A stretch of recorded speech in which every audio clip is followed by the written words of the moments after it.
Hi, I'm Anna. I work at the Lilly Center for Lakes and Streams. I'm team lead for our algae team, and I'm here with Dr. Nate Bosch, the director of the Lilly Center for Lakes and Streams. Awesome. Today we are going to be doing what is that zooplankton? But before we get into that, Dr. Bosch, can you explain to us our lake ecosystem, our food chains? Yeah, so food chains. So when we talk about a lake, one of the basic things we need to understand is how does the food chain work? Who eats who in one of our lakes? So as Anna said, we're going to focus on zooplankton, which is the middle link of the food chain, but we need to understand what eats the zooplankton and what do the zooplankton eat for us to understand a lake. So let me quiz Anna a little bit here. So if we have zooplankton as the middle, what's going to eat our zooplankton? Our planktivores. Planktivores. So our planktivorous fish, these are our small fish, bluegill, yellow perch, are going to eat the zooplankton. And then if we go up one more link, what's going to eat our small fish? Our piscivores. Our piscivorous fish. Yes, those are big fish like largemouth bass, northern pike, even muskie here in Kosciuszko County in Indiana. So we've got big fish eating little fish, eating zooplankton. And what are the zooplankton eating? Phytoplankton. Yes, phytoplankton, which are also known as algae.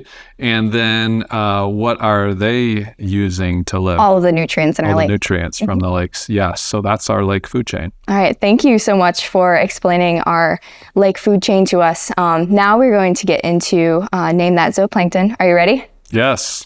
So can you name the zooplankton for us? All right, so this first one that we're doing, this is Bosmina. It's one of the cladocerans. It's got Daphnia also in that same group. We can tell this one's Bosmina because it's got a long snout off the front of it. You can see its eye spot. You actually see some algae through its digestive system. So this one is known as Bosmina. Perfect, thank you. What about, can you name this zooplankton? All right, so this next one, it's got a single eye spot, and so it's named Cyclops. Those of you comic book fans out there will catch that reference. And this one has got its tail coming off the back, which we can use to help identify what particular type this is. Also, the length of its antenna are also helpful in identification to distinguish the cyclopoids from the colonoids, a couple different classes of things like this. Very cool. Can you name this zooplankton? All right, so this one, the cover slip on the slide squished it a little bit, but we can still tell that it's a rotifer. We probably can't tell which genus or species here because of how it's preserved. But rotifers are really cool because rotifers create a vortex of water within their body.